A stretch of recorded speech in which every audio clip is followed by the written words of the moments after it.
the first guest to be, I think, playing right before the actual pod, which is sick. Yeah, that is so sick.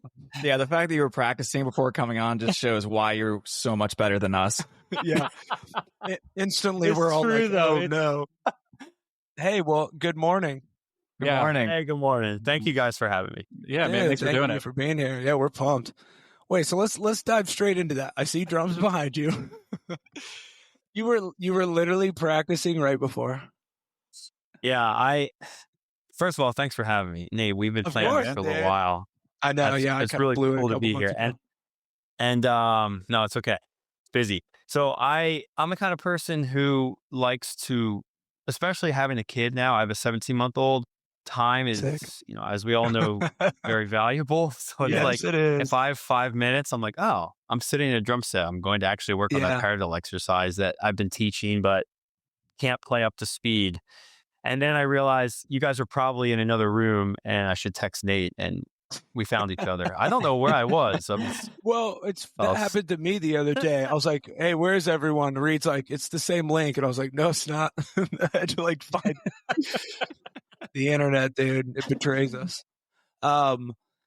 So where are your drums set up right now? Do you have, obviously with a 17-month-old, you probably don't have it super close to where they would be napping or hanging out. Right. And that would be ideal. Actually, it's in my basement. Okay. Oh, nice. Nice. Like Is it her pretty nursery quiet? is right there. Oh, no, it's so very loud. You got to time it up. You can't riff while she's sleeping. Absolutely. Damn. I actually very rarely play on this setup. So I built this corner studio. It's basically a facade. I'll show you.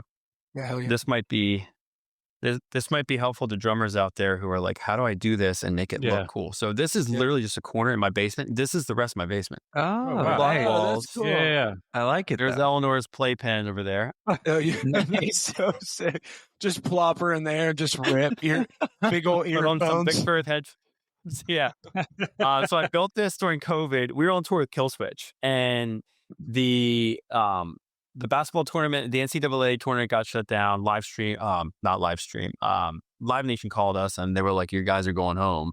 And as you know, Nate, when you're touring for years and years, it's hard to actually do what you want to do at home because you have these intermittent breaks. Oh, for sure. You got 2 weeks. Yeah, you have a couple weeks. Well, that's kind of what I figured we had, but in the back of my head, I thought, man, this could be a while. Yeah. This could be a while. So I was like, I'm going to go to Home Depot, buy a bunch of shiplap, and actually do this studio project and start teaching from home. Dang, so that's when it started. That's when it started. And I started teaching and playing a lot on this setup. Got married, had Eleanor. And today, actually, I'm moving out to the garage. I'm putting heat out there. Yeah. All right. Nice, dude. man. That's actually that's crazy. You brought that up. I don't know if I've talked to anyone that's been on tour when COVID hit. Like everyone I knew was gearing up for a tour, or they were planning something else in the fall, and then that canceled. But I actually maybe there's been a couple, but I always forget what that would feel like. Just like being on tour. Did it start to feel weird? Like, could you feel like something was coming? I mean, you know, like we all felt it, obviously, even being at home. But were there like a few shows you're like, oh no, like, so it's getting weird? I remember exactly. It got weird because, well, okay, so this might have been different from your experience, but we were on tour. We walked into a restaurant, and I think it was like a Tuesday. The whole world shut down on Friday. And so there was like this rumor mill of like, dude, stuff's going on out there. I don't know if it's going to affect us, but it might. And then it was a Wednesday, and things started to slow down even more in the news. In the news cycle, things were like apocalyptic. But we walked into a restaurant and we sat down, and it was full. Like we got served. Like there was, there were no issues. There were no warning signs. Our shows were stuffed. Like the drop counts were fine. Like actually, people were showing up as expected. And then all of a sudden they just pulled the plug on it, and we went home on a Friday. I'll never forget. We were supposed to play Philly, which my band August Burns Red. We should have said that. Lancaster. Yeah, we should have introed you. We're real pro. Don't worry about it. That I play drums for. you're just doing our job for us, dude. Yeah. we were just we're just listening to your stories. All right, sorry, go ahead. 21 years. Started here in Lancaster. We drove to our storage unit, bus, trailer, pulled in, unloaded. And Nate, you know how much work it is to get ready for a tour. It was so weird unloading a trailer back into the storage unit that we just left from. Yeah. It would have been 6 days before. Jeez Louise. Yeah, wow. Dude, that's so weird. It's just such a strange, it's like, again, everyone's experience was so different, but yeah, that kind of like getting the call, and we all felt that, I feel like, around wherever you are, like going to restaurants and stuff, but I feel like tour would just be so weird and different. And to think that was almost 5 years ago now is insane to me. Yeah, I know. What a whirlwind. Similar to you, Matt, I had kids during that time too, and it just, so much has happened in that time frame. It's insane. Yeah.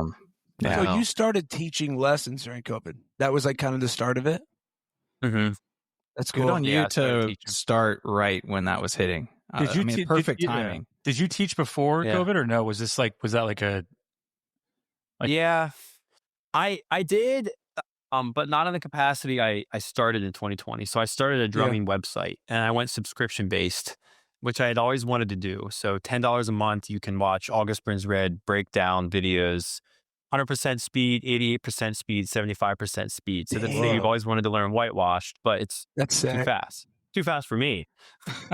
so you have to play it slower to get it under control. As a musician, we know that this is true. But I know YouTube has a feature that you can slow stuff down, but I wanted it to actually be played at that speed. Oh, so you're playing it? Wow. That's so it's not actually slowed down. You just slowed the tempo down and just played slower. That's cool. I thought it was slowing it down too, Nate. I thought, Yeah, I thought it was like you're just explain that. No. Yeah, Us three were like, What's your favorite speed? I feel like that would mess with me so much. I'd be like, I want to play this song this way forever. Yeah. It's like Adelaide is going to be played at 80% speed. Yeah, that's from now on. Yeah, if they can mess with the tunings, I'm allowed to mess with the tempo, right? Like we drop songs for them to sing it. I'm just going to start playing it. Yeah, dude, that is a true. What you just said is very telling of being in a band. If I'm allowed to, because I feel like that was certain things on my instrument. It's like, wait, you guys are allowed to do that? Mm-hmm. Yeah. The band dynamics. So you were practicing before coming on. Do you practice every day? I have not practiced a lot this week, and that affects me. So I don't know how you guys are, or how you as a listener is if you listen to this, but my wife can actually tell if I haven't played in a while. And by a while, I mean like even a couple of days. Yeah, I'm not myself. And if I play for 20 minutes or 30 minutes, I feel like $1 million. It's like I can work 8 hours on my farm and feel good, like it was productive and I got stuff done. But if I play for 30 minutes on my kit, I just feel like I'm getting back to being myself, like I'm doing what I'm supposed to be doing. That's cool. Yeah. So my daughter was sick this week, so we didn't get a lot of sleep, and I didn't get any practice. But I've been practicing a lot because I put together a double bass course that I'm filming called Double Bass Masterclass, and it's 30-day course. There's 2 exercises per day, and you're going to be able to sign up for it and play from 100 BPM to 170 over the course of 2 minutes. It's going to gradually increase in tempo. I feel like I need to sign up for this course. Yeah, maybe we all should sign up for it. We should, I got an idea. We all sign up for it. We all take it and see who can do this. I mean, I guarantee Matt can play faster with his feet than I can with my hands. Reed does the thing, but sends a video and it's his hands and shoes. You're like, dude, what if Reed's doing it with that's what I'll be doing for sure. Oh my god, that's incredible, man. Dude, Matt, that's really cool though. You by far are the most professional dial drummer we've had discipline, on here, for sure. Have you always been that way? Have you always been that way, discipline wise? Like, have you always just anything you've done in your life, you're like, I'm just gonna crush this? No, not really. I think this year, the last couple of years, I've realized that. So I'm 39, and I've realized that it's time to strike while the iron's hot. And I think I've realized just how fortunate I've been to be in a band for over 20 years with guys who are really hardworking and care, and to be making money doing it. And I'm like, man, now is the time. Like I've been pushing off this double bass course for like 10 years because I felt insecure about my playing, or I felt like I don't have what it takes. And I lead with my left foot. That's going to be weird. How are people going to explain that or understand that? And you just constantly justify things until it's 10 years later. And you're like, what am I doing? Why am I investing money in crypto and real estate when I should be investing like 10 grand in a double bass course? Like the thing that people follow me for, like look up to me for. Why am I putting money here when it's like right here in front of me? I think that that's awesome. Really kicked me into high gear this year. Nice. That's cool. Really cool.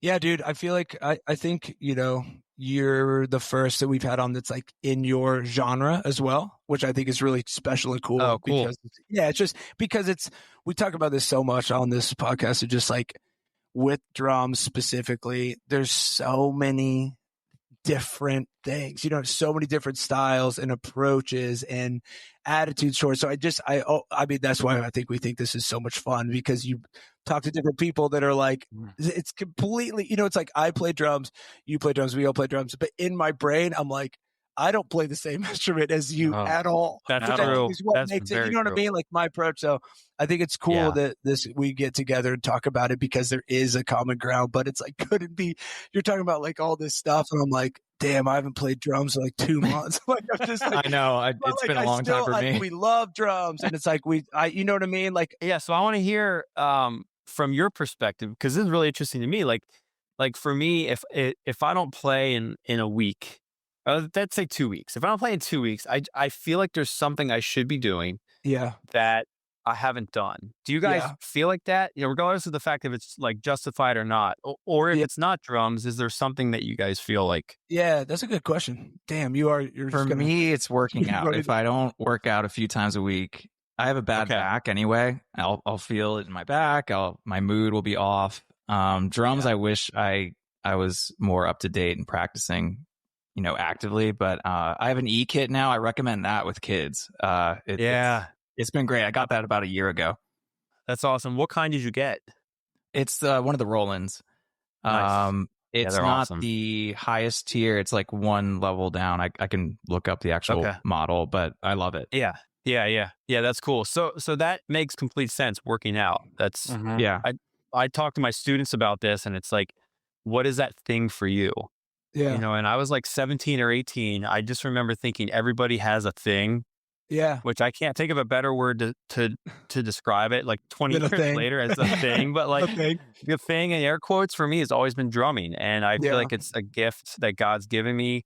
As much as it is for other people, it's very much so for myself, because I'm a better spouse when I'm playing. I'm a better dad. I'm a better band member. I feel better about myself, and I feel more confident going on tour if I'm playing a lot. Well, it's a part of you. It's like, that's like, it's not just an instrument at that point. You're like, it's ingrained in you. Who you are, you know. It's like, maybe on that, how did you get started in the first place? I was playing piano as a homeschooled. You were homeschooled. Christian right? I know Nate and I were in a homeschool drama class. That's how we know each other. No problem. Drama class. Drama. Oh yeah. We had to get out those emotions somehow. Yep. All that pent up aggression.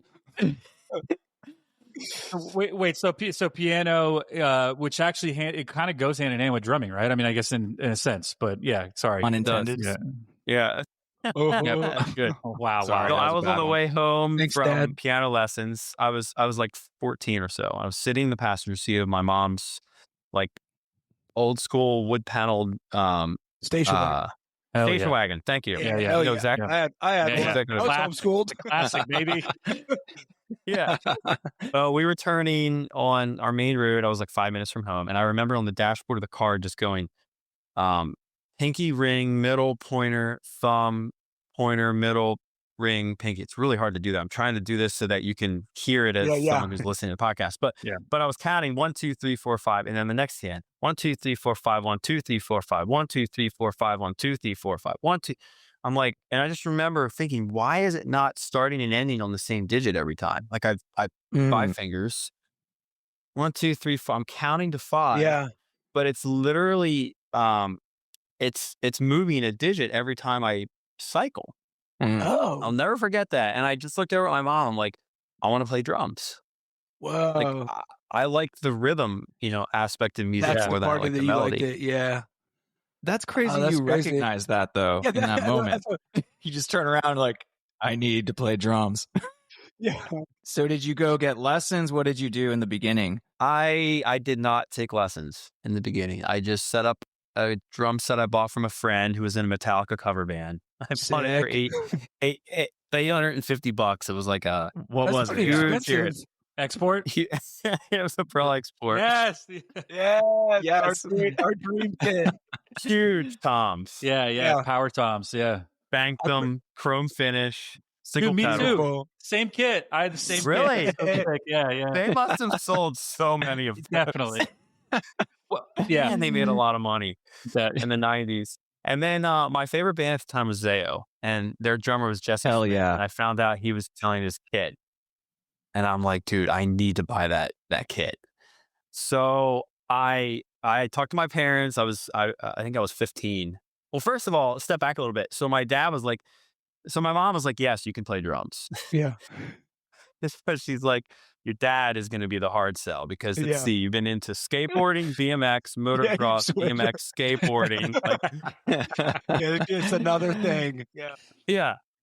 So you could, talk to him. So I talked to my dad. He's like, all right, snare drum for a year, black, kind of weird rubber practice pad on top. You're going to play rudiments. And if you still like it after a year, you can buy a kit. Yeah. My parents did something similar for me. Same. Man, are these homeschool parents talking to each other? What's going on? Yeah. I think there's Hey, I wasn't homeschooled and I did the same thing. I think they were also just like, let's see if we can. Let's hope he doesn't like his this. interest. Yeah. I think that was my parents' plan. Cause I did, Matt, I did a drum pad for a year. And then if I stuck with it after a year, I did the snare drum. So it was after 2 years that I actually got a kit. Dude, you're just hitting a snare drum. That's what I was telling you. That's what I do in the backyard. In the backyard, dude. Just ripping. You got to tell Matt, Nate, what you did.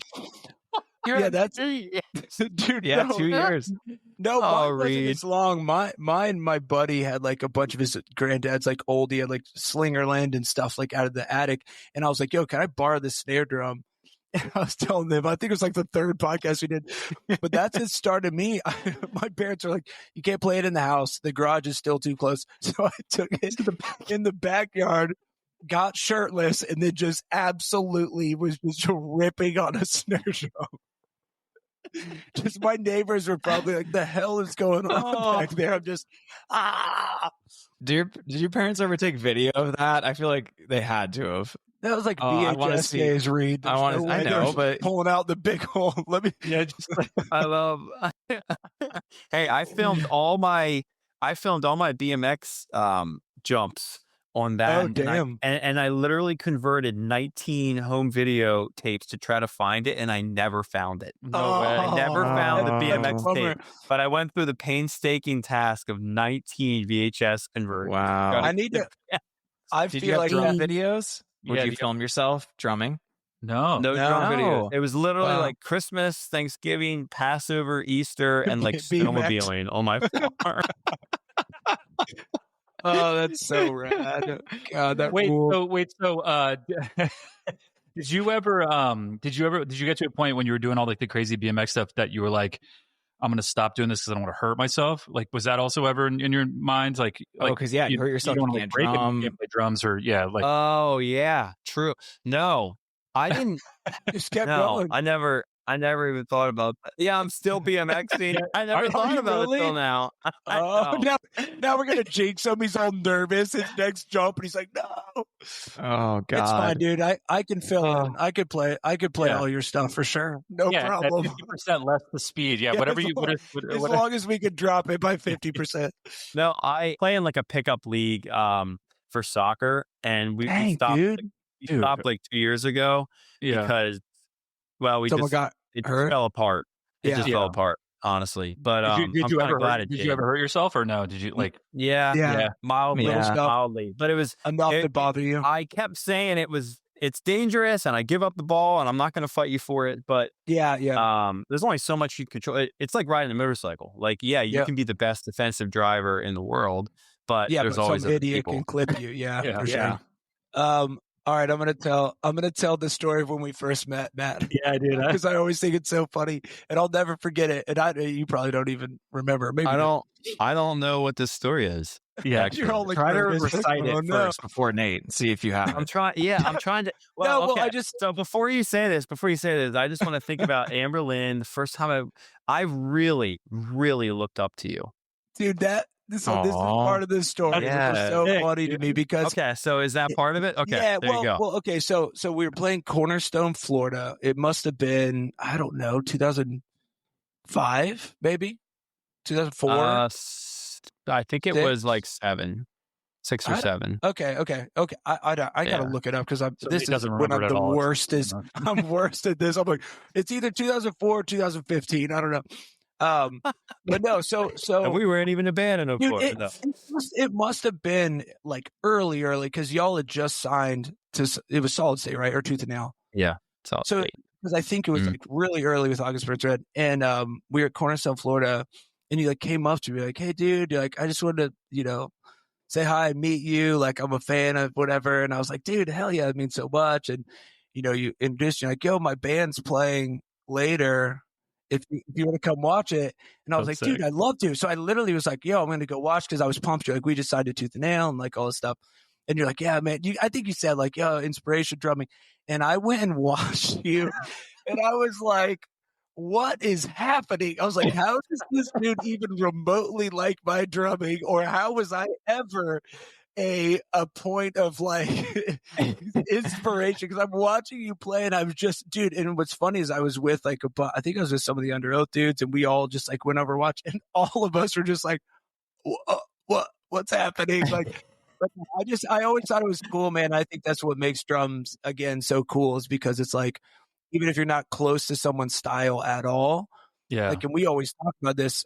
Some of my favorite drummers play nothing like me. I don't even know if my favorite drummers, I even I pull inspiration from, but it's not like I'm like, I play like that. So I just thought that was cool, man. And then you've also been so rad over the years. Like whenever we play, what's that small venue? I always think of it with the balcony, like right over the stage. Chameleon Club. Yeah, dude. Oh yeah. There's so many times. Every time you're there, I'm like, oh shit, I'm so nervous. So on this subject, I actually have another story I'm going to follow up with because, so it's story time here. So Matt, I don't expect you to remember this, but I was with Nate. It was on an Amberlin tour. I want to say it was the Circus Survive tour. I came out for a week to fill in drum teching for Nate. He just wanted friends to hang out. I had no idea what I was doing.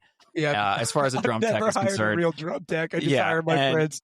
And so I was feeling kind of down because like I wasn't doing that great of a job. And you did fine, Reed. Oh, okay. But I didn't feel like I could have been as good as I should have been for the rest of the crew. I felt like everyone else was just bummed, at least in the crew.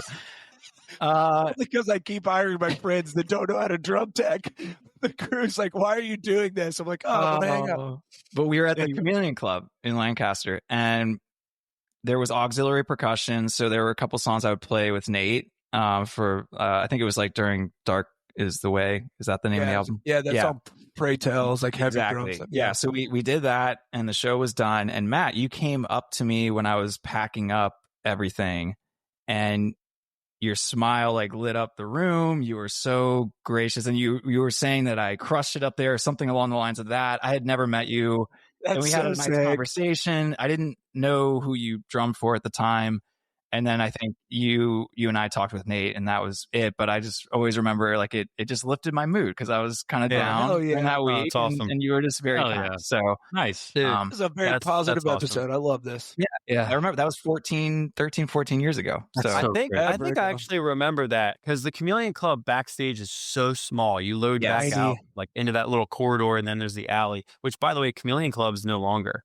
Shut down. Oh, really? And my dad actually just sent me an article that talked about who got it because it's been rumored that it's going to be apartments for a long time, and I can't remember. Of course, I think it might be the college, the art college across the street might have acquired it, which is cool.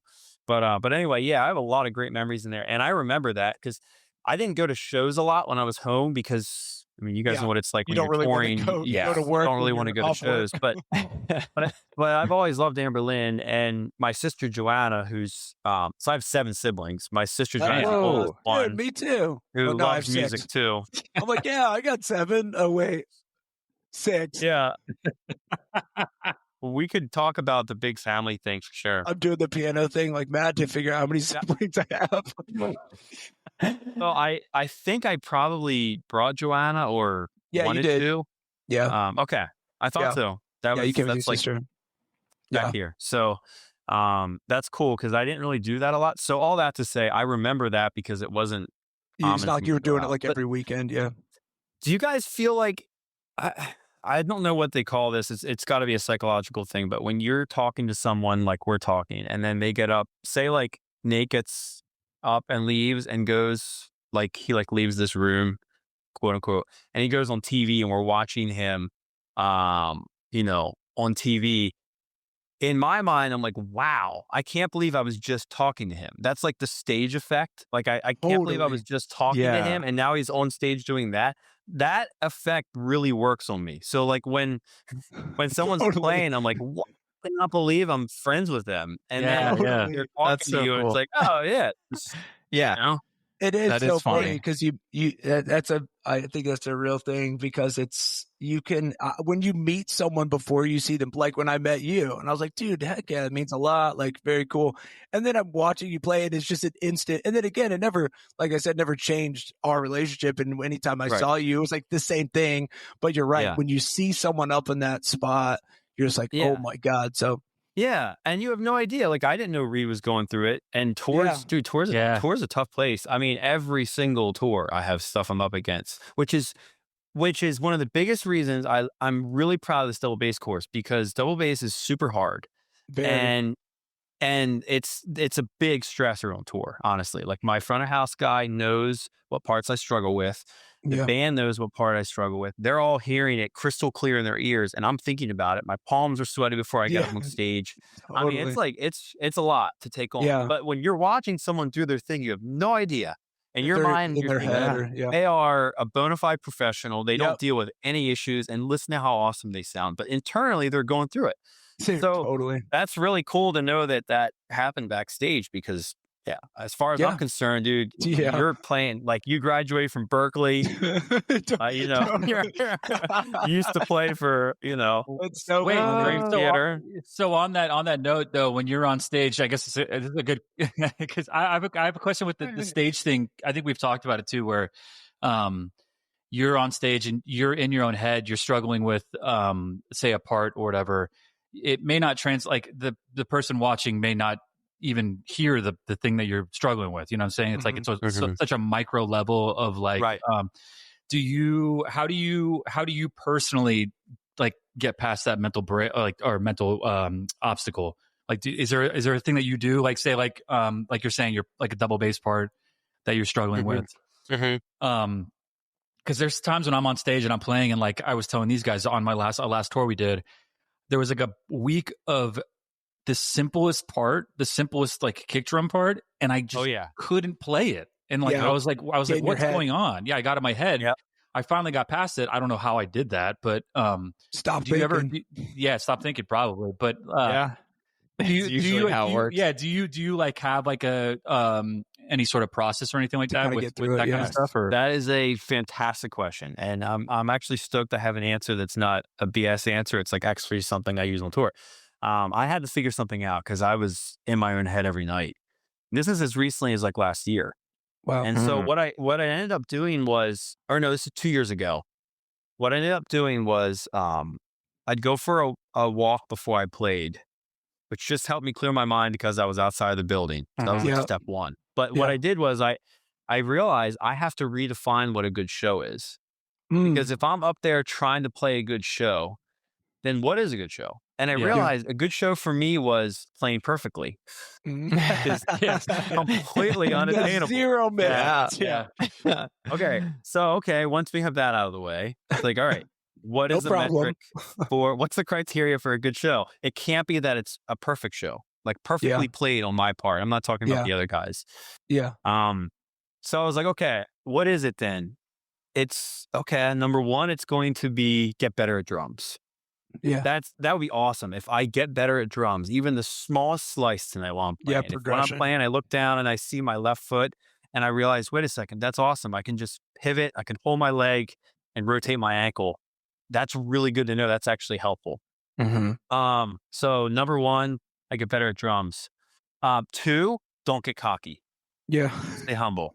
Yeah. Because you guys know when you play an awesome show, it's really easy to settle into that. I wish everyone was recording me, put it on YouTube. Like, this is awesome. Yeah, you know? Totally. Yeah. Then the next night you drop a stick. Yeah. I find it so fascinating because with your band and who you are as a drummer, I'd imagine. So, for example, like, again, bands are so different, drummers are so different. You know, what fans come to an Amberlin show for compared to an Augsburg show red is very much like they just want to have a good time and enjoy it and be stoked. That's true. But it's different. Like, I think me as a drummer, people are like, oh, he's gonna headbang and hit hard and like it's gonna be fun. But like, I'd imagine so many drummers and so many people have so many eyes on you that I feel like that has to feel a little bit different because y'all are so technical and it's the music is, you know, at least from a listener standpoint, is very much that's a part of it. Like, they want to hear that like tightest blast beat and the parts that sound flawless. And it's like Amberlin, they're like, oh, cool. You know what I mean? Like, it's just bands are so different. But so I was curious about that with like, that's as a great technical type of band, you know, do you feel that like that's like a big part of it? Like, I don't know if you talk to fans after or whatever, but your interaction seems to be a lot more with drummers than even for me. You know,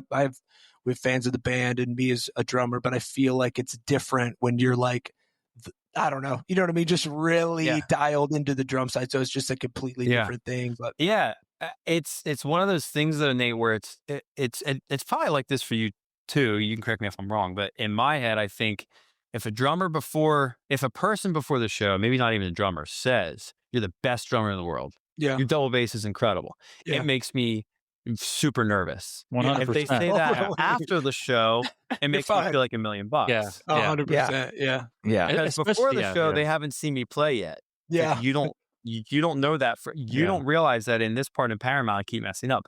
After the show, if they play it, my first thought is typically, wow, I fooled you. Yeah. Like, I'm glad you think that, but you must not have heard that mistake. 100%. Yeah. Well, dude, so you said, were there more steps that you were providing? So you said get better drumming, don't get cocky. Was there more? Yeah, get better drumming, don't get cocky. And the last one is expect mistakes. Yeah. And when they come, don't be surprised by them. Yeah, you're just like, oh. Yeah. It's so simple, but it's so easy to forget that. It's so hard, dude. Yeah. It's so hard. So that's my metric. And so that last one's kind of nuanced, but like don't get frustrated. Yeah, exactly. Like a win isn't that I play perfectly, but a win in a show sense is like that I walked off stage like, cool. Yeah. I kept my calm and I stayed relaxed, even though I didn't play perfectly, because that's not the metric for a good show. To your standards, because it's funny when you talk to, like you said, when you talk to somebody after a show, they're like, that's the greatest show I've ever seen in my life. And you're like, I had the worst show of my career. You know what I mean? And it's just funny how the perspective is different. They don't hear it. You know, man, if they don't hear it, Yeah. I know. I mean, your parts are so technical. I always wonder about metal drummers in this regard. Like, how much are you thinking about what you're doing at a show? So many parts to remember. Are you trying to play exact to what you recorded? And do you actually have like time to think about being in the moment and enjoying playing with your friends on stage and getting paid to do that? Yeah. It's a great question. You guys are doing a great job of this podcast. It's like it's like we're just grilling it's like you. Right in my wheelhouse. It's cool. It's conversation with people who get you. And like on a level that's sometimes hard to relate to people. Mm-hmm. So hopefully your listeners appreciate that, because it's like inner circle stuff. That's hard to explain. Not that it's exclusive, but it's just 20 years of experience doing something. So I would say Now I forgot the question. Oh, okay. What am I thinking about? So I'm playing everything true to form. That's my personality. Like I wrote it this way. This is how it should be played. So you're not improvising or being like, I'm going to do some crazy fill. Yeah, sometimes, but it's in a part where the band expects it. Like they're not just and what the? Yeah, they're not. What's going on here? You go to halftime for no reason. You go to halftime. Whoa. Very infrequent that I do something like that. Now, can I relax and sit back and look around? Dude, infrequently as well. So there was a show in the Day to Remember run we did, which was so fun. And I had a blast playing bigger venues like hockey arenas and stuff. But we played this place in Jacksonville, Florida. And I can't remember the name of it, but it was somewhat outdoors. It was right next to where the Jaguars play. I know what you're talking about. Yeah. It's like it's like a arena. Guy's name, I think. Anyway, but it's like I know exactly what you're talking about. It's right outside of it. Yeah, I did a radio show there. Yeah, cool. I had the most fun playing there, and it was the biggest show on the tour. I was laying on my bunk that morning in the parking lot, thinking, "Dude, I'm nervous for tonight. I know it's sold out." 5,000 or 5,500 people. Jeez. And something came over me during that show where I sat back and I looked up. My drum tech told me this years ago. I was struggling with looking down at my feet and feeling off balance. And he said, pretend that there's a spotlight in your chest pointing out. And you're trying to get that light to light up the room in front of you. And so when you go down, it's shining your feet. So what does that do? It just causes you to open up to the room. Way better. Really important as a drummer. Great advice. So I was doing that night, and I noticed people way up in the nosebleeds. You know how it's like tiered seating, and there's people way up there. It's like a football stadium. Yeah. And I thought, I put myself in their shoes. Like, I wonder what it's like to be up there. Yeah. Watching us. It's so far away. Yeah. Like, I wonder how it sounds. I wonder how it looked. And it just really, I don't know, calmed me down, and I just had a blast thinking about like, all these people there to see us play. Yeah. Yeah, it's perspective, man. It's easy to just, like you said, look down or just focus on this one thing happened. But when you do that, kind of even just step back and look and be like, dude, this is wild. Like Reed said earlier, it's like, I get paid to do this. Like, how does this make sense at all? You know what I mean? It's like, it's easy to get caught up in the mundane stuff or the frustrations. But when you just look out, you're like, these people took their time. A lot of them probably paid for babysitters, or whatever, you know what I mean? Like spending their own money to just like enjoy something that's only in that moment too. I always think that's crazy. You hear it and then it's over. But the memories, like some of our favorite memories that we always talk about, playing shows or going to shows, you'll remember them forever. And it's like, that's the thing for me that I always think that is kind of the parameter of what makes a good show, is if you're just like, dude, like people had fun and enjoyed themselves. And that's like such a crazy thing that we get to do, you know? I know. I would always try to have that mindset. I mean, I played for the band Say Anything, and the songs are pretty technical, and I would practice a lot before a tour to make sure that I could try and just enjoy those moments. So I didn't have to think hard on stage. And it's just... Wait, you would do what before a tour? I would just practice through them a lot at home and just try to nail down the parts to a T, similar to you. Like I would try not to deviate much from what the album was, and so that I could actually enjoy and kind of let muscle memory take over and be happy about playing with my friends on stage. Yeah, and that's my goal, Reed. That's exactly what I try to do. Get to that muscle memory autopilot phase. Did you feel like you got there on tours, or did you feel like occasionally I would mess up? You know, there are always moments that you feel like you didn't play perfectly. Like you said, I'm wired to want to play perfectly. It's unrealistic, but if I could at least get through the show without dropping a stick or messing up badly to where, you know, it never happened, but where you had to stop a song, but like that was always my nightmare, right?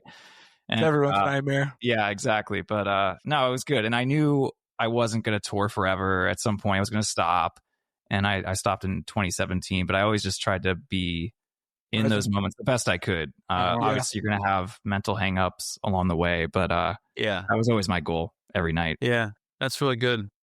I mean, Ben, what about you? I mean, I guess the thing is too, the reminder of like, as you were saying, as we get older, I mean, we've all been doing this for I mean, for a long time. We don't want to say our age. Yeah. you get to, you know, being 25, you know, I'm only 25. So like, no, I mean, you know. you get to a point where like you do start realizing how lucky we actually are to be in the position that we're in. You know, it for the longest time, it is stuff. You're on stage and you're like blacking out. You don't even remember some of these shows. Like you're so in it that you kind of like, you're not really there. You're not like being, you're not being as present as you want to be, which I'm actually this far into my career, I'm trying the best. It's funny that this far into my career, I'm trying my best to be more present because I feel like I really haven't. It's interesting though. The age thing does help because you're kind of like, well, this isn't forever. Like I'm not going to be, you know, I'm not going to be doing this forever. Like that's just how life is. I know. So it's nice to have that in the back of your mind, even if it's, you know, not always there to remind you of how lucky you are and like how lucky we are and, you know, and all that kind of stuff. But what was the question though before that? I'm sorry that you were saying how I feel about something or just like playing shows and stuff like I mean, I was just curious. Yeah, I was just curious what your guys' take on all this was with like if we're more similar just because of the instrument we play, or if it's just, I don't know. Like, I think I was recording this double bass thing the other week, and I was thinking about the Philadelphia Eagles playing that day and how much stress and nerves Saquon and Jalen must be feeling. And it's like I just realized about myself, I don't have that X factor of like going out and thriving in the spotlight. My friend Adam Gray does. One of the best drummers in the world, played for Texas in July. He loves the spotlight. Yeah. I like writing drums more than I like performing them. I don't thrive under the spotlight, and I think that's that X factor. So I'm just curious, like where you guys fall in that world. About that. Yeah. Like if someone's like, all right, now take it, drum solo. I'm like, nope. I'm like, that's my ultimate drumming nightmare. Being a jazz club and be like, all right, Reed, get up there. Like, get up there.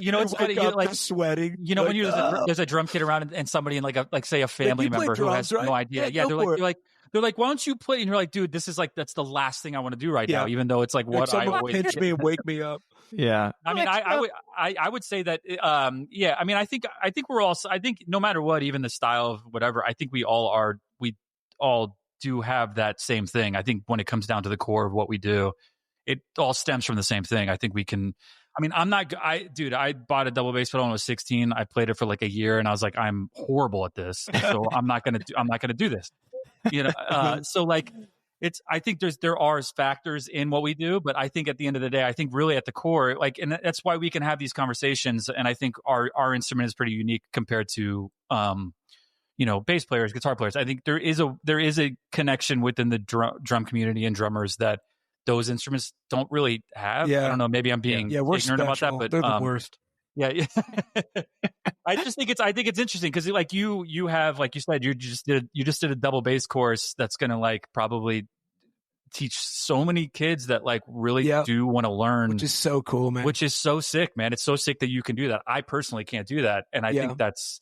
And the fact that you take your time to do that is, I think, also very cool too. Because I mean, you could easily not do that. You know what I mean? Like it you just could be like, like, keep it elusive. Like, like whatever I do is for me. You know what I mean? Like, to make yourself accessible in that that it's awesome. Yeah, it's really cool, man. That's cool, man. And honestly, Matt, I know we don't really. I've never met you. I was going to joke around saying, "Do you remember?" You have another story? But I got another story. I know of your playing. I've seen you play countless times, and it's very cool to like see somebody who's so disciplined, really cares about their instrument to the point where they do want to share that with other people. With the other people, yeah. And I think there's just always something about that where anytime I've seen you play drums, I'm like, damn, dude, that's so sick. It's like it's crazy. I'm like, it's like otherworldly. Yeah, it's like, otherworldly. I don't even get it sometimes. I'm like, how? Because we always talk about this. It's beyond me too. Beyond it's like I want to ask. It's funny because we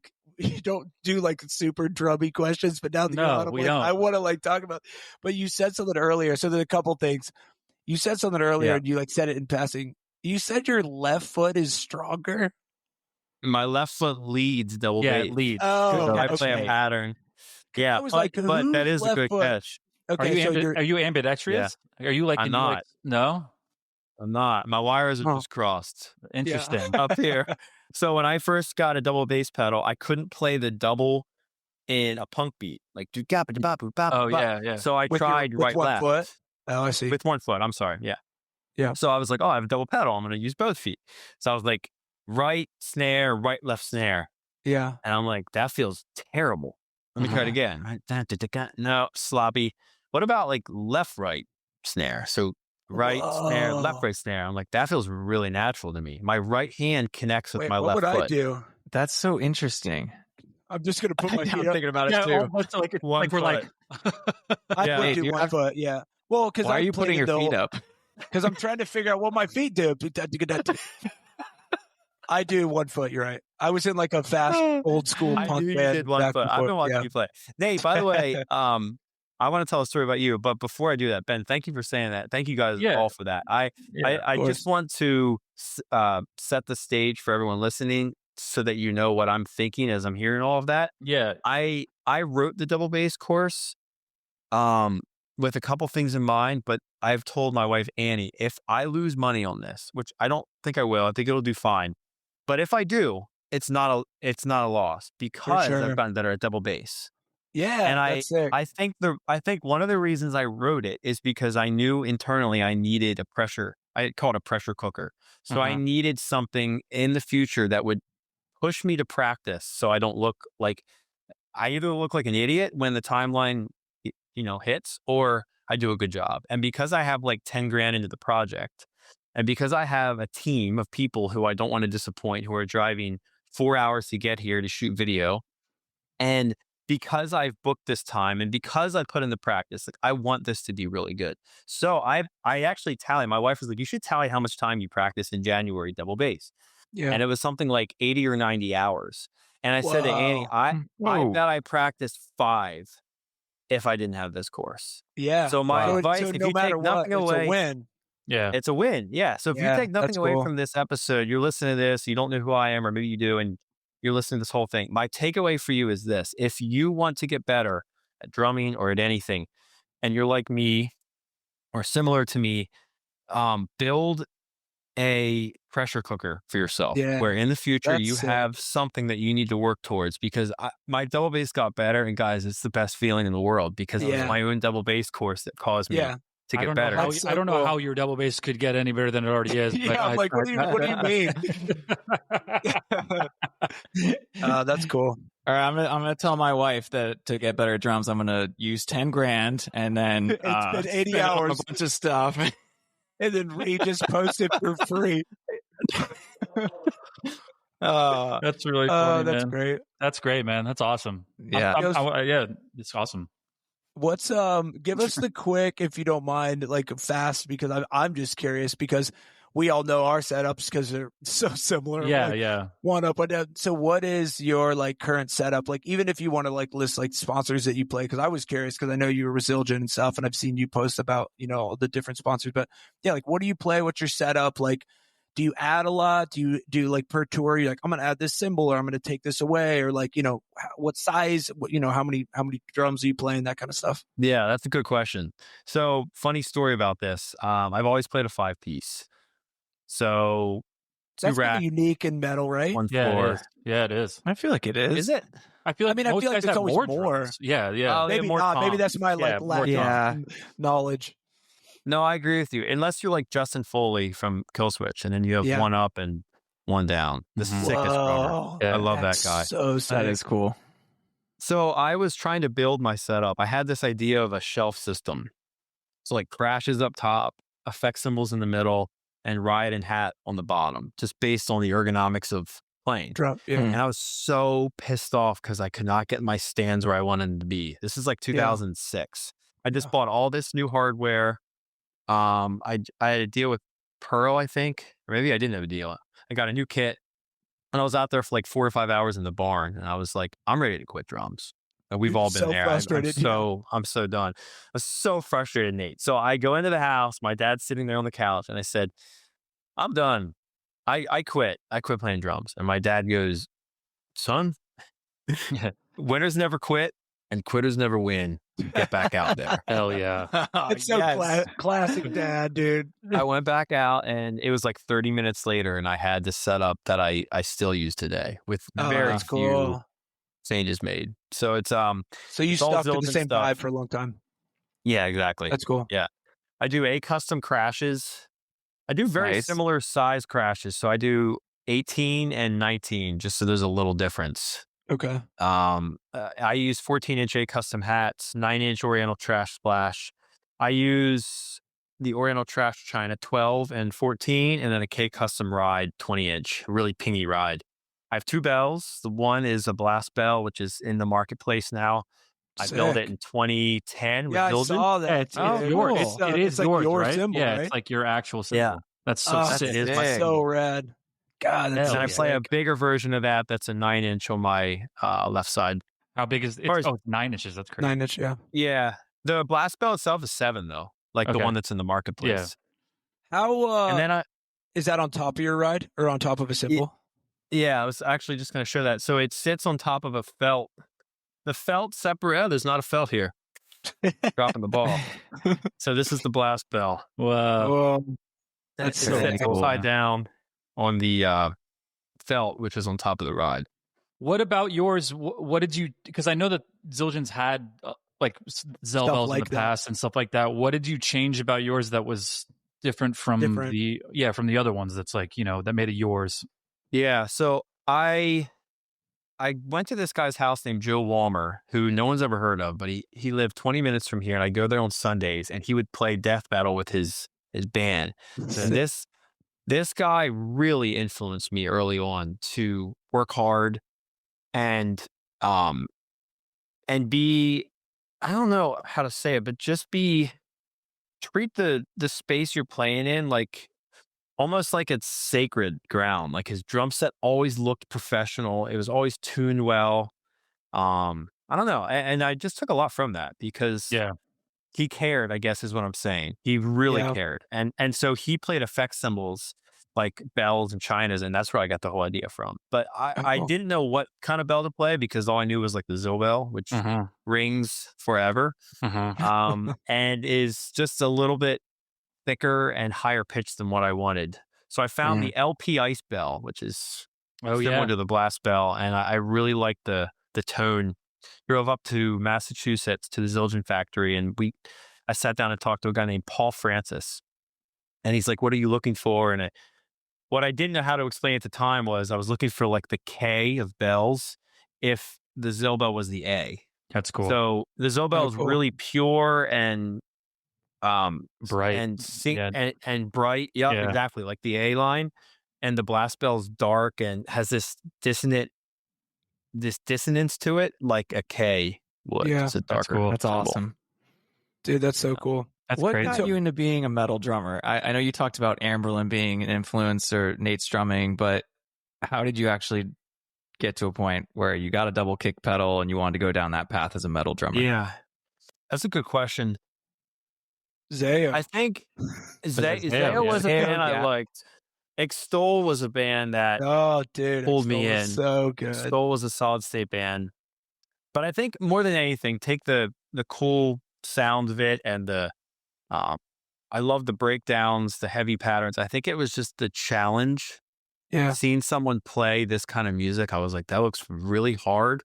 And yet at the same time, that's I why feel I never like did it. It is hard. It is hard, like the dude. same reason where I was like, and I just went the other way. Nailed it, dude. All of us did. We what if I did like boo ga do do ga instead? the path of least resistance, dude. Yeah. We went to yeah, I thought, man, that looks tough. And yet, I don't know if you can relate to this or not, but I felt like I understood it, even though I didn't know anything about it. Like it just clicked with me. Yeah. Man, I feel like I could figure that out. Yeah. And when I got a double pedal and started playing with my friend, well, this goes back to the homeschool thing. So I met guys from our local high school who were so cool, and they were listening to music that I'd never heard of before. And when they invited me in, seriously, it did something for me, for my confidence. Like I grew up with a stutter. I was definitely not confident in myself. I I really didn't. I just had a poor view of myself, and I met these guys who brought me in. And our common denominator was music, and it was cool music that no one ever really heard of in my homeschool groups and in these other friend groups. It was like this was it heavier music? Yeah, absolutely. Heavy. It was Poison the Well and Evergreen Terrace and Zale and Unearth and As They Dying and like these bands that just this whole world is out there. And now I'm sitting down playing Poison the Well Nerdier and Evergreen Terrace song or Ludacris. We covered a Ludacris song before Norma Jean. That's incredible. And like we're all talking about like, wow, it's so cool, right? Because it's very personal to us. And it's even hard for me to explain to Annie, like it precedes her time and her experience, but like this is what it's like to tour in a van and trailer. Like this is what it was like to tour with Under Oath and Emery in 2009. We drove home in a blizzard. Like we have so many memories from this, like Nate was saying, that it's hard to relate to people, but when you can, that's the way I felt in the beginning. You feel really understood. You really do. Yeah. Wait, so when you, I guess, do you ever like sit down and just play like not like, you know what I'm saying? Not metal. Not metal. Like, you know what I mean? Like you ever just like, I just want to play like, chill or are you pretty much like, I never thought about that. Yeah, it's an insane question. I don't know. But yeah, do you ever like do that? Do you ever feel like you like, cause like I'm always wondering like your influence that's not metal, like who, like, or somebody that you as a drummer, like enjoy doesn't do what you do. Besides Nate. Yes. Yeah. You can't say Nate again. Yeah. So I got a lot of influence out of bands on Tooth and Nail Solid State because that's who I grew up with. So you'll hear like the drummer from Me Without You. I really liked his grooves, his fills and his beats and stuff. Nate, like there are sections in your songs where it's just just this kind of just fast paced, but more so driving and really creative snare patterns. I would integrate all that stuff into what I was doing with ABR. Oh, that's cool. That's awesome. And then, but like the bands I like listening to are not bands that I care about because of the drumming necessarily. Nice. Now at this point in my life. But I will say that I like playing for church, but it's hard for me to do because as a Christian, I have a hard time focusing on God and worship when I'm playing drums because I want to play well. And I know the click, I know the production and everything else. So I don't really do it at my church, but there's a pretty big church in the area that if they need a drummer, they'll call me up, and I love it. I'll spend more time practicing for that than like an ABR tour because I know it's actually more people. Like they have like 17,000 people on their live stream and 10,000 people in their church. I was going to say there's probably a kid. There's probably a kid. Good Lord. Like he doesn't know you're going to show up, and he's like sitting in just like and then you step in, you're like, no way. You're behind the glass cage of emotion. You know they got that hockey shield up there for sure. That can't be him. That can't be him. No, it is. The cymbal circles is what they're using. Oh, God. They're really cool. That's a little cool. Do you have a double kick for church, by the way? Yeah. Do you have a double kick when you're up there playing for church? I think I took one in. Definitely. I think I took one in. Just hit him with that on the just sneak it in. You got to sneak it in a little bit. Or it's like real quiet. You're playing with hot rods, but you're also playing double bass. You put hot rods for the kick beater. Oh, like yes. Matt, how do you write my story about sorry. Yeah. So that's right. Is this sticks with me and kind of haunts me, and now I'm curious if it haunts you too. Haunts me. Oh no! This was horrible, absolutely horrible. So Purple Door 2007 or so. I'm standing behind Amberlynn. I'm like, dang, Nate hit so hard. It's incredible how good his drums. I mean, he hit so hard. I feel like I should start hitting that hard. Bad idea. His performance, like in terms of showmanship, is awesome. Like huge movements and headbanging all the way down. And then I noticed that you were propping yourself up on your snare with your stick upright, and you went down on the tip of the stick into your eye. You watched this moment. I had no idea there was another. He told the story. Oh my God. And because I know I was there. but it's insane because we didn't know that you were there. I This didn't is know so you were there good. either. Agreed. He got done playing and turned around, and I had like, what do they call that? Secondhand embarrassment. Like I just Yeah. You because were embarrassed for him. like I wasn't embarrassed for him as much as like I knew he was probably embarrassed and also in a blind. lot of Yeah. pain. And blind, Yeah, and and blind, and dumb. All of the things. Did you Oh have my a split God. second thought, Matt, where you're like, I should probably tap in and like get behind the kit now and just let Nate No, dude, I lay could down? barely finish. I was like, I had to finish the set just because I was terrified. I was like, yeah, and Matt was I- he's like, actually, maybe I don't have to hit that hard. yeah, it went from being like, oh, maybe I could play like that to at the end. He's like, never mind, I'm good. I won't hit hard. I'm going to wear goggles. I'm going to be super careful. yeah, exactly. Well, I remember Oh seeing my his God. eye. That's the image I have. So I saw the stick in the air, him come down, and I just thought, oh my gosh, there's no give in that object because it's backed by the snare drum. There, It's not yeah, like 'cause you I had it poke on my- yourself yeah, in the yeah. eye. It's literally a Yeah, I went an straight. unstoppable object. And then the next thing I remember is us talking and me looking at his eye, and oh my gosh, dude, is your vision affected by that? Like, I did you don't- heal up okay? So I when I remember the way it fell, and I've explained this, and it's so I could like remember it like it was yesterday. I like physically felt the stick like go into my head. You know what I mean? Like in the sense of like I remember the feeling of it like way deeper your than anything socket. should ever go into your eyeball. But what's crazy is I hit the top. I hit right above it. So it like rolled. Oh, thank God. You know what I mean? So it didn't physics, but I mean that next day, You would look sick. I with mean an eye my patch, my eye was swollen. I couldn't barely open it. I was so it's my new thing, gold tooth and an eye patch. Yeah, golden tooth and an eye patch, dude. I don't know. I probably wouldn't have got a gold tooth if I already had an eye patch. I probably need to stack it in my favor. It's too pirate, dude. I Yeah, love it. dude, Like dude. 17 years later, Matt, you're now asking if he's okay. Yeah. I'm like, what do you mean, dude? No, but I know, I'm just reliving this. I thinking, had no maybe that's idea some that issues. anyone. It's because I think Purple Door was before Cornerstone, Florida. So I think that was before I even met you. Wasn't it? I mean, Purple Door is forever ago. So I'm saying it's funny. I didn't know anyone besides my band ever knew that story. You know what I mean? So it's Wow. crazy you were Yeah, there for it, dude. That's wild. Yeah, having recently heard circle. Nate tell his story, it's wild to hear somebody who was actually there and witnessed it behind him. I was there, and it feels like yesterday. Like like Nate was saying, it doesn't feel. Well, the reason I asked if it affects you today is because I broke my ankle skateboarding in 2006 on tour, Right or behind the left? showcase in Corona, California. Right, my right ankle. And yesterday, Dang. I was complaining to Annie. I'm like, my ankle hurts today. Hurts. And Yeah. it might be because of the double bass course, but it could be because this weather's moving in. It's like 20 degrees warmer, and it's currently raining outside right now. Yeah. And so I was just curious, like that kind of stuff as you get older, it makes sense why our parents were like, maybe you shouldn't jump that 10-foot double in your BMX bike because 100%. down the road it's Crazy gonna concept hurt. how you get older and things start to hurt more. Yeah. I I definitely broke my changed. wrist. Yeah, I mean, I broke my wrist when I was 13, and I still feel it even when I'm playing drums. It's crazy. Yeah. So I can relate. Yeah. Yeah, especially like Reed said, when you get older, that stuff crops back up.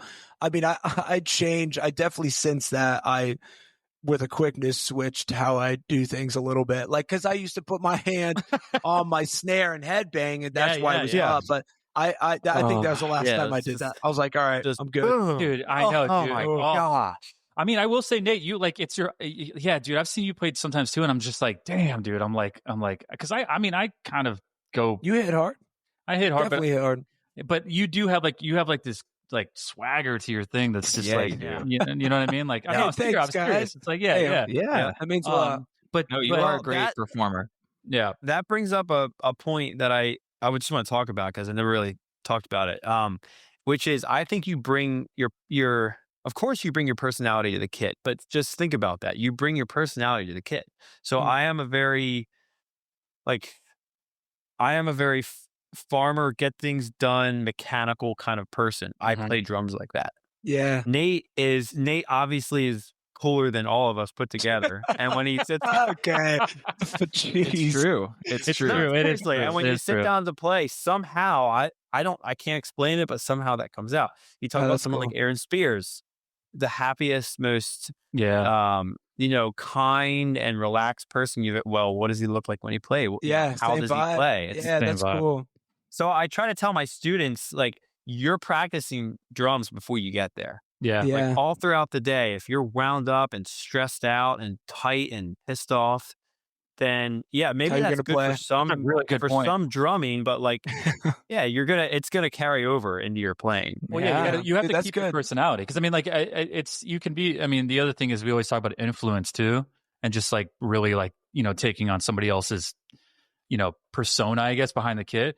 Yeah, but at the end of the day, you're right. I think you just need to. At the end of the day, you need to stick to who you are because I mean, Yeah. ultimately, Yes. that's what's going to make you unique. You know, I think it's what's cool. funny is I've done that where there's drummers I look up to that are not my style, and I'm like, all right, I want to try and play like that. It always goes poorly for me. Like if I'm like, even little stuff. Like I remember watching another like drummer that maybe was closer to my style of rock. I can't even remember who it was, but the way he played his hi-hat, he played it like his top of his hand was like up more. You know what I mean? And I thought it looked so cool. I was like, dude, the way he seems to control it, but I naturally do this. And so I remember doing a whole show or something, and I was like, this ain't me at all. I was like trying so hard because I was like, it looks more like groovy and dialed. And because I remember seeing pictures where I'm like, my wrist is back, and I was like, damn, that looks dumb. So I tried to, and now I just lean into it because I'm such a visual person. Yeah. I like, it's your find personality pictures. that So you're I'm like, putting all out right, there. I'll just give in and just do all my dumb shit that I shouldn't be doing. Wait, before we go, I don't want to take up more of your time, but you mentioned farm, and I think do you live on a farm? What's the farm deal? I don't live on the farm. Yeah. Like I'm talking to you from my house, which is about 8 minutes away. But Okay. I grew up on a farm. It's a family farm. I think I'm the 5th generation. Really? And, So cool. I don't know if it's like this for you guys, but as a kid, there's certain things your parents make you do or want you to do, and later, and you enjoy it at the time, then you hate it, you push back, and then you fall back in love with it. So that was farming for me. So I eventually bought 70 acres of my dad's cash crop farm. We do corn, soybeans, wheat, horse hay. Wow. And my brother's starting to do like fresh cut flowers, and we're raising pigs because farming's really tough and there's not a lot of money in it. And we're having to diversify and figure some stuff out. But we could it's do really a a labor of love. on that. Yeah. I would love to talk about that. That's awesome. Let's do it. Yeah. I think the main thing about the farm is learning that you work and don't expect to get anything in return. And that has been the transferable thing for me with drumming, which, as you guys know, or work in general, the best employees you'll have are the people who put the work in because they like it and they care about it. It's not about what they're getting back. And farming, man, that's the way it is because there's no money. Yeah. There's no money. And it's a You're ton of work. money. It's a lot of work, dude. I mean, physical work. Yeah. Dang, Yeah. that's So cool. how often are you working on the farm then when you're home? So if I'm home, let's say I'm home in May, we'll usually plant soybeans, corn, wheat in April, May. I'll be out there couple times a week until it's done, which is probably a week or two. We're slower paced because we have old tractors from the 70s. Wow. And if you buy a new tractor, which we did, but a smaller one, if you buy a new expensive one or a combine, there goes any profit you have. Yeah. So we make it work with what we have, and we're out there a couple times a week in the busy seasons. If I'm on tour, my brothers and my dad take over. Okay, so your brothers do it with you. Yeah. That's cool. Nice. That's crazy. Yeah. Does some of your family live on that same property? Yeah, they do actually. Wow. That's cool. So we have a farmhouse that I have tenants in. They have 2 boys who just love being on a farm. Yeah. And man, for me, it's just nice because I'm like, I can finish working, which the work's never done, and just drive home. Yeah. Yeah. And not feel like I'm here. It's much more fair to my wife who not being on the farm at all times. Yeah, exactly. Yeah. Exactly. Yeah. Like, I'm just gonna run out. I'm just gonna run out and do this. Like, it's a little harder to do that when you're 10 minutes away. Sure. You have to kind of schedule your stuff. Yeah.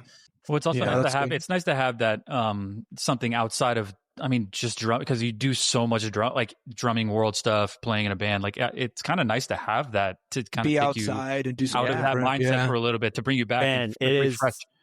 It's the best. Do you guys do you guys mow your lawn or go on hikes or do anything outside that just I love yard work. Being outside is the best. Mental reset for sure. Going back to that, before touring, me and my brothers owned a lawn care company called Young Brothers Lawn Care. I mowed with Nate too. I was one of the employees. I hired Reed. I hired all my homies at one point. I was 1099 though. I wasn't W2. Oh wow. When Amberlyn no benefits. I didn't know that, Nate. That's freaking awesome. That's how I kind of that's how I saved up to buy my first kit and stuff. But what's funny is my brother left it to me, moved to New York to be do photography. And so I ran it for a while. Even while I would tour, I would I'd hire some homies to do it. And then I would come home and dude, I hired Steven, our singer and stuff, on the off time. I'd be like, yeah, come mow lawns. But what's funny is I did that as work. But now I love it again. Like you said, working on your own lawn's also way more rewarding than someone else's lawn. But yeah. Nate, I just had a memory. Your brother shot our constellations pictures. That's right. That's right, in Sanford, dude. Florida. That's awesome. Going back to 2000, Thrill Seeker Messengers. 2009. Your brother or Leveler, it might have been Leveler, but either way, your brother shot our pictures, and we have a hilarious memory we still bring up to this day of there was a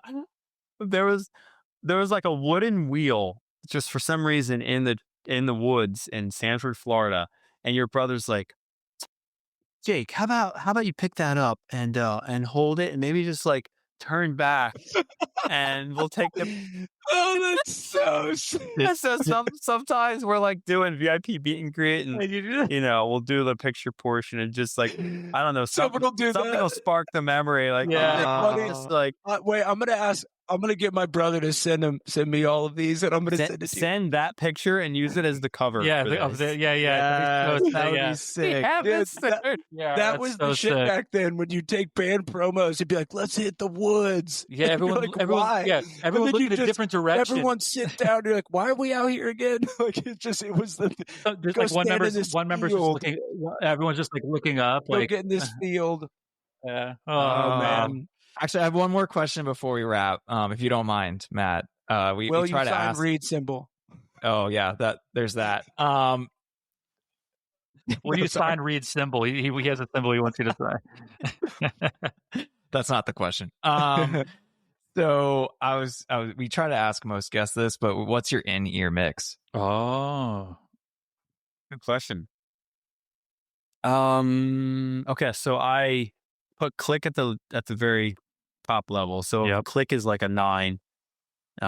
Kick and snare and guitars are all about the same, around a 6, and bass is at a 7. No vocals. Okay. No vocals. Oh, I was the same way. That's interesting. No vocals. I don't need no bass. I don't need either. screaming. I don't need that. Yeah. What click sound do you guys use? What's the tone? Marimba 2, I think. Marimba 2. So what did Nate say? Meows. It's cat meows. Meows. Dude, can you picture that for metal? Just the fastest. Meow, meow, meow, meow, meow, meow. That would be amazing. Wait, on the click thing, I got a question with metal. I'm always curious about this. Do you like more click in the sense of do you want 16ths? Do you like, you know what I mean? Because some drummers, not quarter notes, just quarter notes or eights. Yeah, not quarter notes, but does it make you feel tighter if you hear more clicks, or you feel like you're tighter if you the click kind of disappears in your ears, kind of thing? It makes you feel tighter if I have more grit, more click. Yeah. So and I know this because we just did the double bass course, and I tracked the whole day one to quarter notes. Yeah. So there was a lot more space, especially at 100 BPM. It's beep, beep. Well, there's a lot of space. And I said, Carson, I think we should do eighth notes. And I redid 13 of the exercises because was it tighter? Did it feel tighter? I guess way tighter. Yeah. I just had more to latch on to. Sure. What do you do, Nate? It's funny. I think I've switched a good amount through the years. I used to be like, I need as many as possible, 8 notes constantly. But then I felt like I was starting to think about the click so much, you know what I mean? To where I was like, I naturally play back a little bit. Like I'm slightly, I don't really ever rush. I'm usually, if I was to ever, I'd be on the backside of it. So when I stopped doing that and I kind of went back to 8th, I felt like I just pocketed better. You know what I mean? Like I would kind of delete the click in my ears, and I actually dropped the click substantially in my ears over the year, because I used to blast it as much as possible, as loud as possible. And now I kind of like, I realize like, oh, I am more comfortable when I feel like I'm just like the click's there, because without being cocky, it's like I'm not going to get off a bit. Where's the click again? You know what I mean? So it's like, if I'm just feeling it, I'm like, I don't hear the click, and I'm like, oh, it's because I'm on. You know what I mean? Yep, exactly. You're burying the click. I do whole notes. I don't know. Could you imagine? Click. Yeah. That would be so sick. Matt, do you count in your head a lot? I'd imagine metal's different. You guys have weird time signatures. Like Amberlin's pretty straightforward. We have one new song that's like in 7/8, and I've just got comfortable. That's my favorite. But I don't count. Like I know some drummers are like, no, I'm very much counting. I've never been able to, because I screw myself up. So you just feel it. You're like, I know this part. Yeah. I just feel it, or I hum it without humming it. Like if the part's like ding ding ding ding ding ding ding ding ding. But I'm not going to be like 1 2 3 4 5 6 7 1 2 3 4 5. Yeah. Well, some drummers do that. I'm like, how do you do that? That's crazy. I have no idea. I do. I think when I'm writing, but when I'm actually playing it, dude, if I'm at that point, which I have been, if I don't practice enough before a tour, but if I'm at the point where I'm like questioning the part, oh my gosh, on stage, oh man, that's like, not slow, dude. You're just like blinking, you're like losing it. That's a horrible feeling, dude. Yeah, it's not fun. Go for that walk at that point. I know we're pushing it, but when you write for a record, are you writing on a kit, or do you write with MIDI? Like, how do you write that style? Like, I'm always curious about that, because, or if like a guitar, I don't know how the writing works in your band, but like if a guitar player sends you a song, is he hitting you with drums, or is he giving you just click? He's including drums in there as a template. And then I'm sitting actually right here, which once I put heat in the garage, I'll probably be out there. But we use a really antiquated thing called Tabit, which is like a MIDI program. And that helps me because I can see the parts, the changes. But what I like to do is I like to just go part by part. I haven't even listened to the whole song and internalized it yet. And I'll just write per part, per section, take my iPhone, just record that part I just wrote so I don't forget it. Go, get to the end of the song. And then I'll try to get it to like the point where I can play it all together.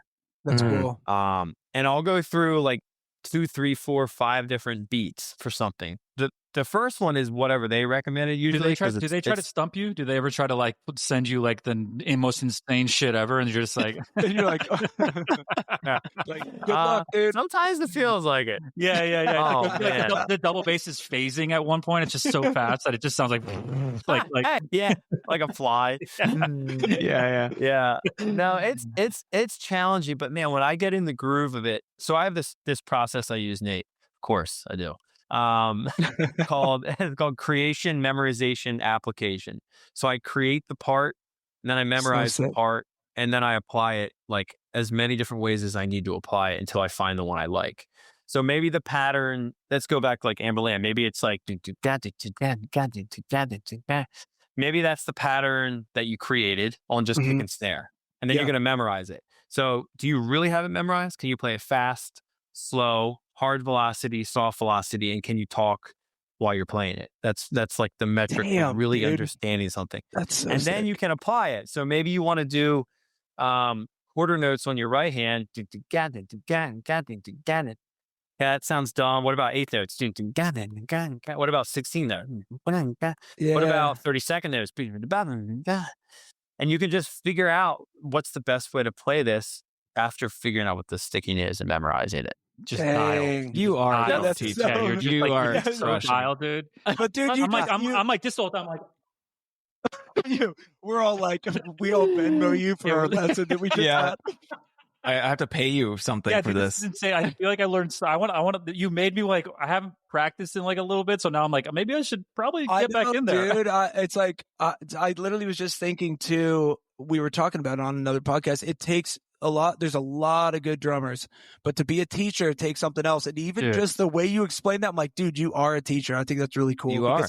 I literally just heard you do that, and I was like, dude, that just kind of helped me. I was like, I'm going to start doing that. Like when you were like, what about quarters? 100%. What about eights? What about? I'm like, oh, that's a good idea. Like, yeah, dude. So that's cool, man. I think it's rad. You can actually do that? That's what I'm saying. It takes a special person to be able to teach. It's just personal experience. Like I took lessons with a guy in the beginning. I was paying way too much money. It got weird. He wanted me to landscape his house in exchange for the lessons. That was going to lead to something else. Wait, was this Nate? Yeah. No, dude, I do all my own landscaping. I don't need help. No, I meant when you had the lawn business, you know? Oh, yeah. Oh, so fun. I just realized then when I quit that there's got to be a better way to teach people, especially people who are nervous, like I was. Like I had to start, and this is the thing. It wasn't this guy's fault completely. He was teaching me paradiddles, and I didn't want to work I didn't want to work on paradiddles, but I didn't have the backbone to be like, I don't want to work on paradiddles. So I just went with it, and now I get the chance to work with kids and drummers of a lot of different ages who I'm putting myself in their shoes. You're like, what would it be like to be working with someone who they look up to, or is in this band that's been touring for a while? They're probably nervous and and don't really know what to say or what to think. So I'm going to help them. That's cool. Guess what? It helps them way beyond drumming, because now they have like the tools they need to be like, okay, you don't need to look to someone for affirmation. You really don't need my affirmation. You really don't need me to tell you that you're doing a good job. You actually just need to keep practicing. Like that's the trick. I'm going to teach myself out of a job here. Yeah. And so that to me with teaching is, and there's a lot of crappy teachers out there. There's a lot of really good ones. So many. There are guys who are just like predatorial. Yeah. You know, or like I if even you don't feel do like it my way, it's the wrong way, which I always hated. You know what I mean? It's like, look at the drummer, look at their style, look at what they want to do. And if it can't be one size fits all. It just can't. No. Look at the four of us. That's what I'm saying. Exactly.